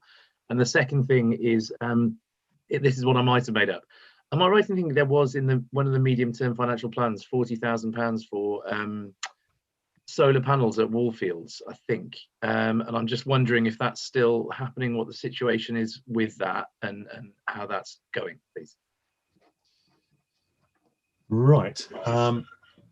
Okay, just picking that up on, you're absolutely right, Councillor Fracknell. The behaviour change really is a key thing, and advice to our residents, because as you probably appreciate, the actual carbon that we as a council directly produce is about 0.4% of that of the total district. So clearly, even if we made ourselves completely carbon neutral, which we clearly hope to do by 2030, the vast majority of it is untouched. So some of that we can influence, as we've explained in the report, by some of the measures that we can facilitate and help through our regulatory powers and also through some of our policies. But some of it is also about people actually taking up the mantle and making some decisions for themselves, and also assisting them too. And certainly one of the things we absolutely do want to do is to beef up our web pages on this. We have made a small start, but we need to do a lot more. And I think over the next 2 or 3 months, we really hope to crack on with that and make some significant improvements in further, you know, some further smart comms, but particularly advice on the web and focus, because there is also confusion sometimes. We get quite a lot of inquiries from the public in relation to energy and, you know, questions like the gas, for example, versus electricity, fuel pumps, that sort of thing. So we're going to try and point people, give a bit of signposting to some of the existing sources of advice, because not all advice out there, I would say, is necessarily good advice, actually. So it's also about pointing people in the right direction. As regards the 40K, yes, that was in the capital programme. I know Jeff, in the head of property services, he's sort of managing that project jointly with us, and in theory it was looking at not only solar but also web-based metering as well for the council buildings, so it could do quite a bit, but that hasn't yet been implemented. Thank you. Last question, Ian Kemp. Yes, I'd just like to commend David and Jonathan very much for the fact that this had already been brought to a members' information session so that the whole group of councillors could scrutinise it, and many questions were asked there to which they gave very helpful answers, which I think is why there are relatively few here for us today. I certainly think it's a very good idea to be having it reviewed every 6 months, because this is a rapidly moving area. Picking up, for example, on the gas question, we have the situation that at the moment that is certainly the aspiration, but that some of the alternative sources are difficult to retrofit, or not yet fully proven, or rather expensive in capital cost. So very much a moving target, and I commend David and Jonathan for their efforts on this. Thank you very much. I don't think there was a question there, but I think it was just some praise to you both. So thank you. If I can now take members back to page 49, there are 3 recommendations. Could I have a proposer for the recommendations, please? James Frecknell. Could I have a seconder? Holly Drake. And could I have a show of hands for all in favour? I think that's carried. Thank you very much. To the officers, Jonathan and David, if you no longer need to be here, you are more than welcome to leave us. Thank you very much and enjoy the rest of your evening. Item 8, East Herts complaints. Ben, you're smiling. Sorry, could I before I let you speak, can I sort of apologise? I think Sharon Bunce is here from customer services, and we didn't mention you at the start, so I do apologise, Sharon. But Ben.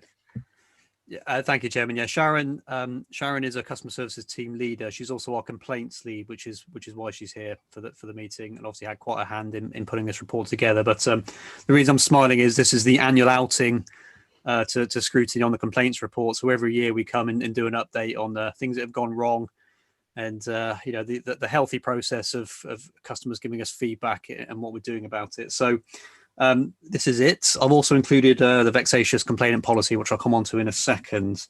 The report's kind of self-explanatory, gives you a feel for kind of what people have been complaining about in the last year. It's pretty much the same stuff. It tends to be planning and operations that people mostly complain about, mostly have issues with. And I've got some details in the report there, the sorts of things that people are concerned about. After that, it's revs and bends, and then it's housing, the next most complained about services. Again, some details in the report around the sorts of thing that customers are concerned about. I've also included some extracts from the Local Government and Social Care Ombudsman, who, if anyone isn't familiar with the body, this is where customers go when they've exhausted our own internal complaints process. So when they come to the end, and if they're still not happy with our stage 1 and stage 2 response, they can approach the Ombudsman, who may or may not take up the case, depending on their initial assessment. And if they do take it up, they will ask us for a load of information, and then they'll make an independent judgment. And you can see from that Ombudsman table there, sometimes we get it wrong. Sometimes we're told to, make amends, provide an apology, provide some kind of financial recompense. Other times they kind of confirm that actually we were right. And that's also helpful to know. I think from my perspective, the complaints process is really healthy. It's not necessarily about being right or wrong. It's really important customer feedback. If we have got it wrong, we need to acknowledge it and learn from it. That's what it is. So we're certainly not defensive about complaints at all. I think it's really healthy that we have this stuff and we publish it every year. The paper talks about we have had some concerns over the last kind of 2 years with performance, in that we just haven't responded quickly enough to complaints, and we as an organisation haven't managed to get our act together in kind of responding to customers as quickly as we'd like. That's been an ongoing issue for some time. That's been taken to leadership team on a number of occasions, and we've had kind of weekly updates and weekly meetings going through outstanding complaints to try and get on top of them. So I'm pleased to say we finally got on top of that, and this year, since we've made a number of improvements, things have improved. The report also talks about a number of kind of training sessions we had earlier in the year, which were done over Zoom, talking about the system and the kind of processes you need to go through with complaints. We had an independent review done by a colleague of Isles and Stevenage, who leads the complaints there, and she was able to bring a bit of critical friend challenge. Again, some really helpful insight. And we gathered everyone that's involved in the complaints process in the organisation to talk about how we should improve it in terms of the style and the tone and the content of letters. So all that's been really, really helpful. And the performance data is starting to improve. So we've seen a pickup in both the number of complaints that are actually being recorded properly and the timescales in which we're responding, which is positive. So I hope that continues. And then next year, when I come along and do the update, I can be a bit more kind of positive about everything. Just the very last thing I want to mention is the vexatious complainant policy. We have one in place at the moment, and that's fine. The only trouble is we've never actually used it. I think in the whole kind of almost 6 years that I've been working at East Herts, I've only ever made 2 people vexatious, which is not a lot over a 6-year span. And the reason is that we get people that complain for lots of different reasons. And they're either complainants or they're vexatious, and there's kind of nothing in between. But the point is you have to go through quite a few steps to be declared vexatious. And sometimes, you know, when I've written to people in the past and I've written them a formal letter saying you've now become really aggressive, we're not going to talk to you anymore, and you are now vexatious.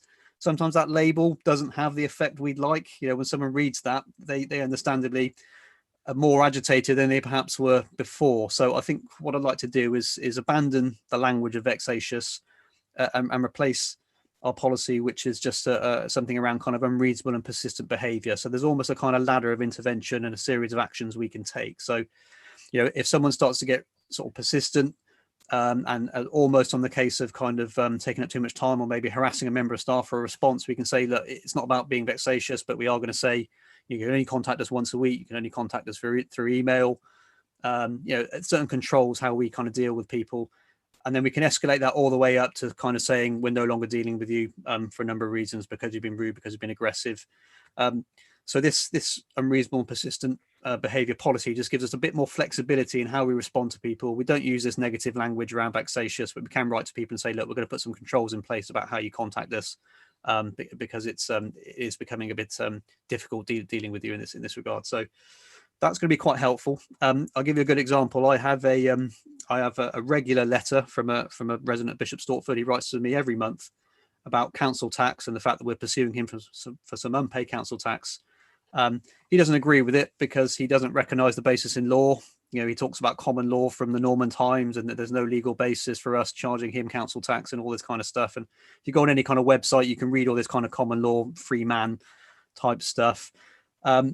And it's every month, and he's sending me a bill every month for the time that he's wasting writing us a letter. Now, that's not vexatious. It's just a bit annoying. And there's not much I can do to help the guy, because I said to him, if you want to make a complaint, you need to go through the complaints process. If you're not happy, you go to the ombudsman, and that's the end of it. He's refusing to do that. So therefore, I've written to him and said, look, I'll keep a record of everything you're saying to me. I'll keep a record of all the correspondence. I'm not going to acknowledge it. I'm not going to respond to it. We'll just keep it there. You know, nothing else I can do for you. And it's the same with other people that have been through the complaints process and still aren't happy. You know, if they choice is then to go to the ombudsman or not, that's kind of it. And I can say to them, look, you now go to the ombudsman to resolve your issue. I'm not going to deal with you anymore. No one in the organisation is going to deal with you about the specific matter anymore. So, you know, we'll keep all your correspondence on record. We're just not going to respond to it. And that seems to be quite effective. And as I say, it just avoids this kind of vexatious label, which, it hasn't always had the desired effect that I think we like. So proposal is that that new policy gets taken to full council. I think that has to be done under the Constitution, and that then replaces the vexatious complainant policy. I'll stop there, and Sharon and I are happy to take any questions. Okay, thank you very much. I can see I've got a blue hand and I've got a green tick, so I don't know. Mayne, first of all. Thank you, Chairman. Yes, firstly, thank the officers very much for this report. It does seem to be very honest. I thought it began in a rather disappointing way, highlighting some of the deficiencies and the things which are not quite right, like the failure to log all the complaints. And then the worrying bit about the natural turnover of staff has meant that knowledge around the complaints process is lost whenever a member of the staff leaves. So I think there were two quite worrying criticisms there. And then, of course, I turned over and saw that you had used the services of a critical friend, and I thought, what a good idea. And there were very sensible suggestions, and it's really pleasing to see that those sensible suggestions are now being adopted, and hopefully the whole system will be much more efficient and much better. So I was pleased to see that. Yes, personally, I support the new policy, and I would like to, yes, I think it would be good if we adopted that rather than the old vexatious one. So thank you to the officers, and I'm glad that things are now improving. Thank you. Thank you. Diane, I can see you've got a green tick up, but I don't know if that's from a previous or whether you want to speak.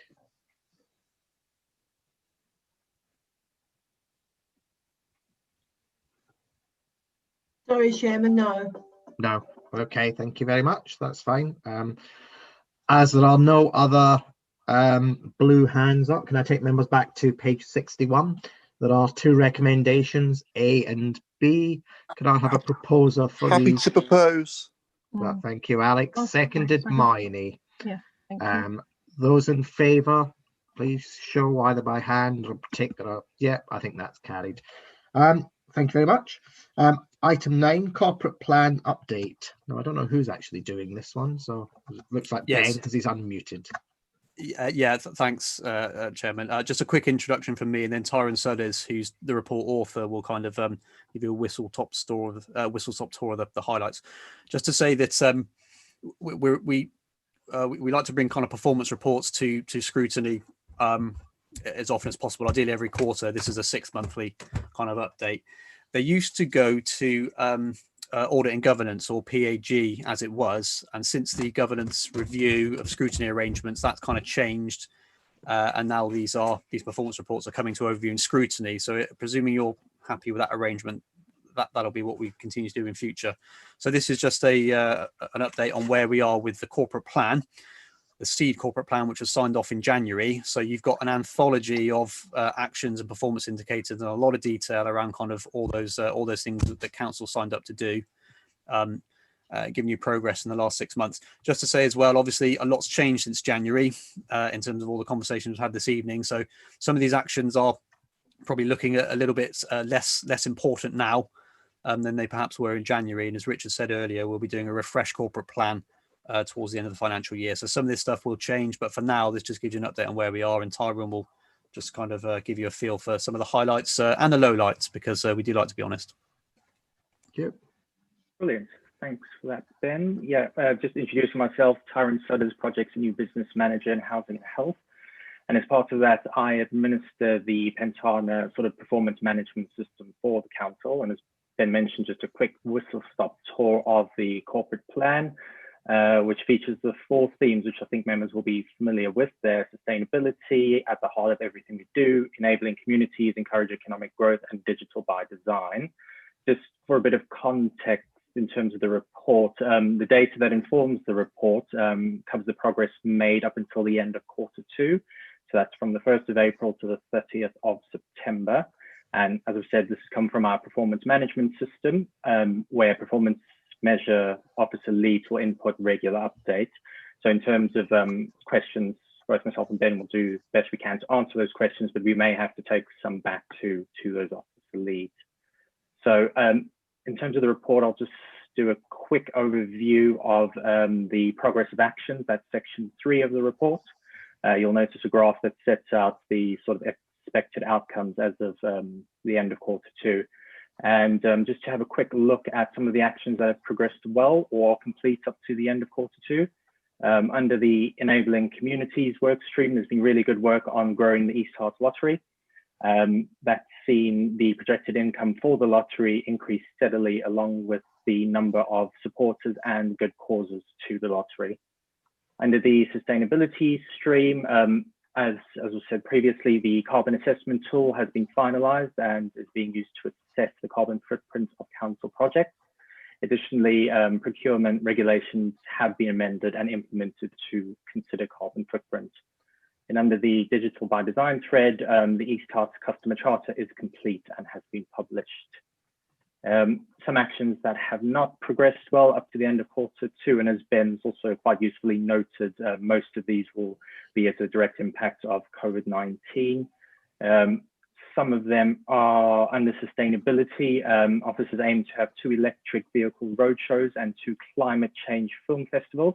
These were meant to take place in Hertford and Bishop Stortford this year, but weren't able to progress because of COVID-19 restrictions. But officers have updated to say that the event has been rescheduled and will hopefully take place in spring 2021, just to give officers the time to sort of implement and accommodate the COVID-19 restrictions. Under the Digital by Design, there was design work that was commissioned in February 2020 to improve customer journey and self-servicing Warfield reception. Obviously, the reception's closed, so this work's been put on hold in order just to reassess the overall office and front of house requirements for the new normal. So yeah, that's just a quick sort of overview of the actions. As Ben's mentioned in Appendix A, you'll have a much more comprehensive list of all the corporate actions. Next is just a quick overview of the performance of indicators, being section 4 of the report. some indicators that have performed well are under the encouraging economic growth, the percentage of planning applications processed and dealt with in a timely manner are above target. Under enabling communities, the council's number of social media followers, likes, and email subscribers has increased steadily over the year, which we may be able to sort of attribute to many residents moving to greater use of digital platforms as part of COVID-19. Also good to note is that our press favourability score has increased following positive coverage on the council's major projects, sustainability initiatives, and COVID-19 service updates. Under the digital by design, again, the percentage of stage 1 complaints resolved within 10 working days or less is above target, as well as the percentage of good satisfaction through GovMetric emails, which was only launched in April 2020. Some indicators that have not performed to target, again, just noting that underperformance may be due to the impact of COVID-19. Some of these are under enabling communities, the time taken to process housing benefit new claims and change events has slightly increased due to COVID-19. I think Sue might have covered this before. This is mainly due to the fact that revenue and benefits colleagues have had to implement COVID-19 actions, including the awarding of £29 million in grants and 20 million in business rates relief. Under the digital by design strand, the percentage of GovMetric good satisfaction ratings on the council website has dropped, but changes have been implemented to make the GovMetric widget more visible to users to encourage feedback, and received an update earlier from Ben just to say that that has definitely been implemented and we're starting to see an improvement on the amount of ratings on that. And just lastly, quickly, just to reiterate that, again, that was just a whistle stop of all the performance and actions. Again, the appendices to the report will have a much more comprehensive overview of those actions. And also I'd just like to remind members that you're all able to access Pentana, the performance management system. There is a link to the site in paragraph 4.3 of this report. And if you have any issues or concerns using the site, I'm always available by email or telephone to assist. Right, and any questions? Thank you very much. Miney. Thank you, Chairman. Yes, firstly, thank you to the officers for the reports. Then I would like to have a little grumble, and maybe people can help me. But for the appendices, I could read Appendix A, but Appendix B, I found the print just too small. And I know the officers tried to help a little bit, but it still didn't work.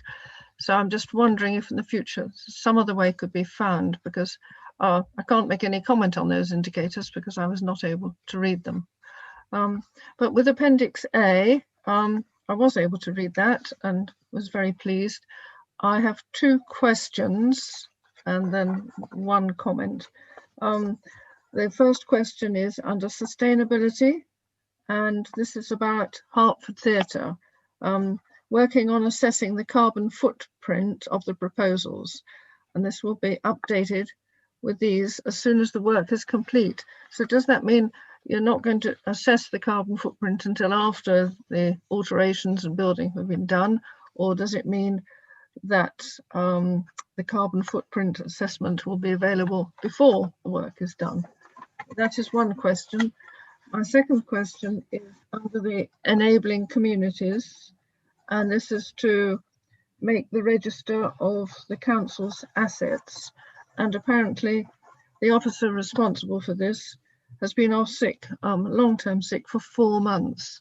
It is a long time. I'm very sorry to hear about the illness, but I'm just wondering, are there any plans for employing a locum until this officer is able to come back to work? So those are my 2 questions. And then my third one is a comment which came up under the environmental climate change actions. This is about the campaign to prevent cars running with idling engines, and apparently there's a competition to publicise this, which Councillor McAndrew has been organising. I do think that's an excellent scheme, and I'm very pleased to see that. So thank you, Mr. Chairman. Thank you. Thank you. I don't, Tyrone, do you want to respond, or is that Ben? Yeah, if I'll pick up the asset of community value. Tyrone can pick up the carbon assessment stuff because he's in that that group. That's right, Tyrone. Yeah, thanks for that, Councillor Goldsmith. Yeah, the member of staff, I'm hoping we can get her back into work with a sort of phased return. So she's not been very well at all, which is really unfortunate. But just I'm in sort of weekly contact with her to see if she can come back in a way in which she's kind of comfortable and which doesn't pose any kind of more risks.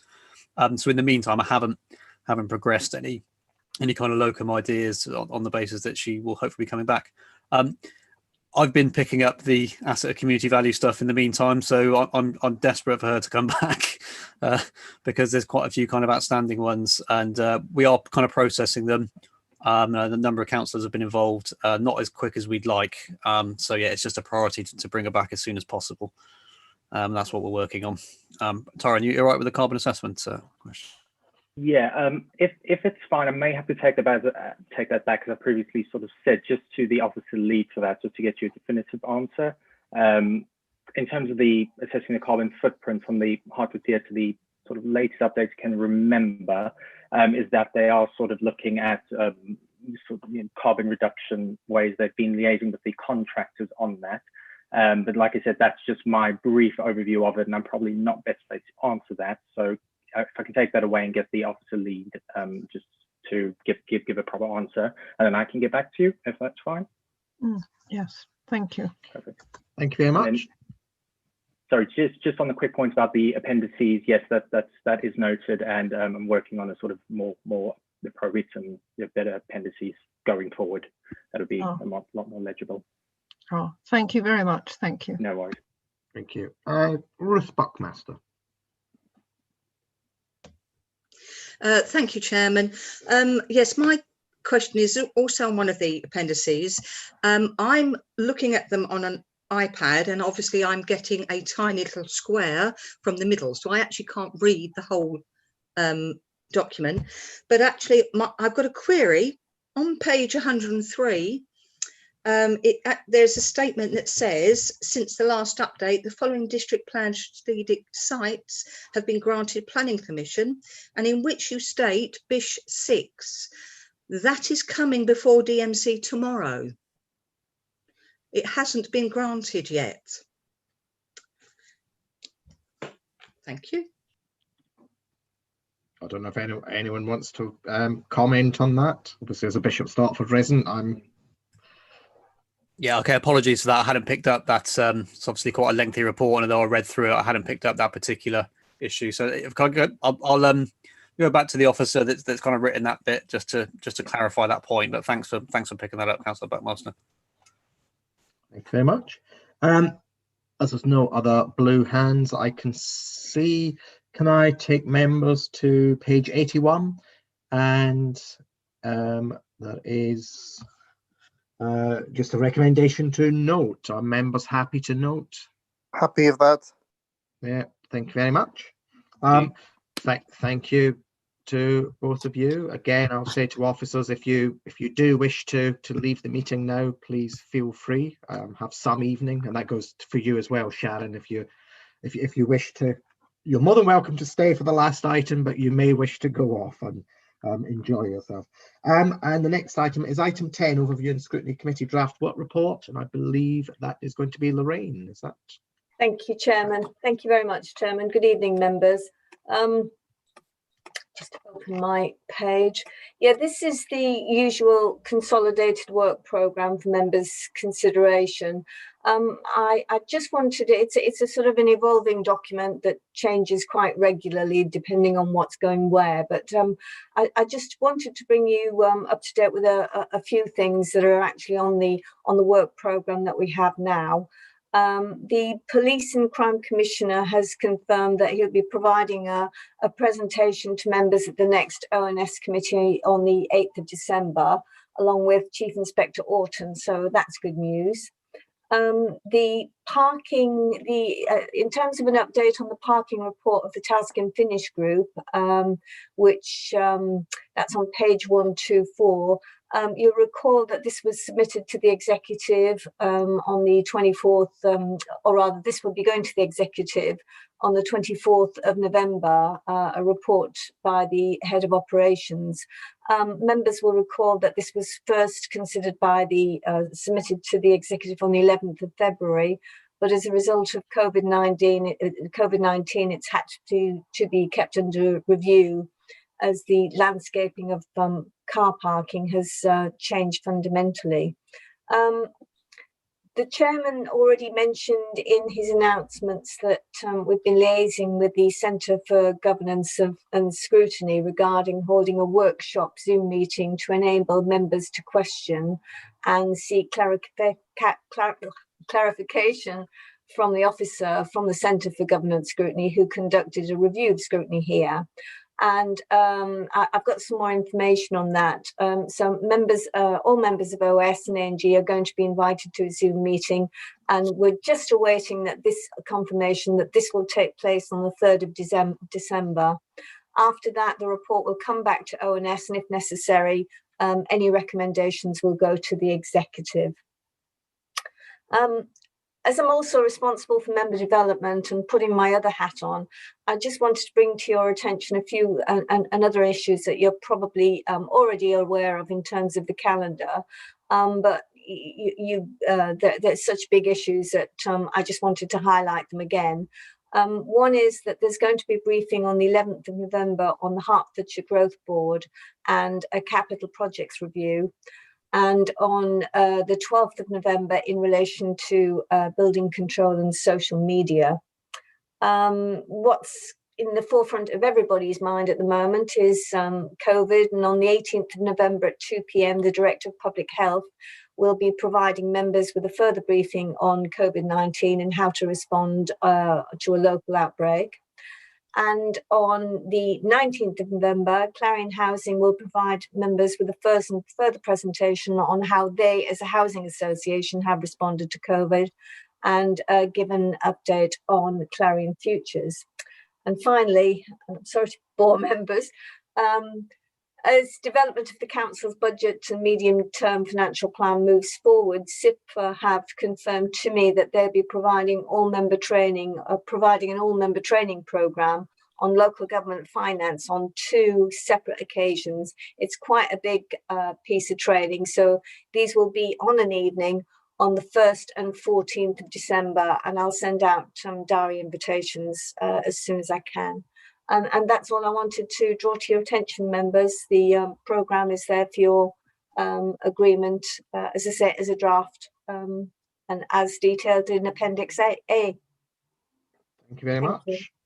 I can't see any blue hands up. I can now. Ian Kemp. Yes, I'd like to just point out that there does seem to be some confusion at times about some of these meetings. For example, if they're not required any further, they are being cancelled, but sometimes at quite short notice. And it gets quite difficult to track things down. For example, you mentioned the briefing by Jim McManus on the 18th of November. That is down in our diaries as cancelled. Yes. What actually happened, Councillor Kemp, you're quite right in that comment. What actually happened was a diary invitation went out, and then a member contacted me to say that she hadn't received the information. So I sent the information to the individual member and excluded everybody else so they didn't get confused, and the system just cancelled it out of everybody's diary. Why it did that, I don't know.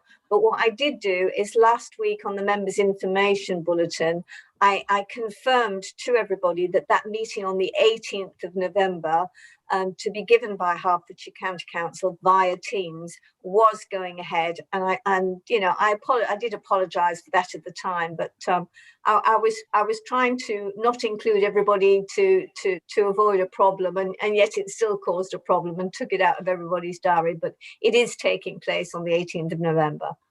Yes, but it's all putting it in the members' information bulletin is one thing, but why has no new invitation been sent out to appear in our diaries? Yeah, those invitations actually come from Hertfordshire County Council. They don't actually come from me because they have their meetings by teams.